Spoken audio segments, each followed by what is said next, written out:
വലതുവശത്ത് കുറച്ചുകൂടെ അകലെ ആ സ്ക്വയറിൻ്റെ അല്ലെങ്കിൽ ആ വലിയ മൈതാനത്തിൻ്റെ ഒത്ത മധ്യത്തിൽ സ്വർണ്ണ താഴികക്കുടവുമായി നിൽക്കുന്ന ഡോം ഓഫ് ദ റോക്ക്.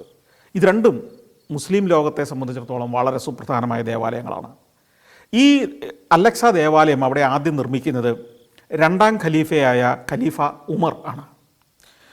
അദ്ദേഹം അത് നിർമ്മിച്ചപ്പോൾ ഇന്നുള്ള അത്ര വലിപ്പമുള്ള ഒരു ദേവാലയമായിരുന്നില്ല. പക്ഷേ AD 700-കളിൽ ഒരു വലിയ ഭൂകമ്പത്തിൽ ആ ദേവാലയം തകർന്നു വീണു. വീണ്ടും അത് പുനർനിർമ്മിച്ചു. അപ്പോൾ കുറച്ചുകൂടി വലിപ്പമുള്ള വിസ്താരമുള്ള ഒരു ദേവാലയമായി രൂപപ്പെട്ടു. എന്നാൽ പിന്നീടും പല വർഷങ്ങളിൽ ഭൂകമ്പങ്ങളിൽ, വലിയ ഭൂകമ്പങ്ങളിൽ ഈ ദേവാലയം തകർന്നു വീണിട്ടുണ്ട് പലതവണ.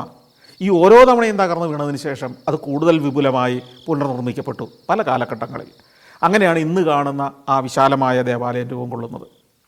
അപ്പോൾ അത് സുപ്രധാനമായ ഒരു തീർത്ഥാടന കേന്ദ്രമാണ് മുസ്ലിം സമുദായം.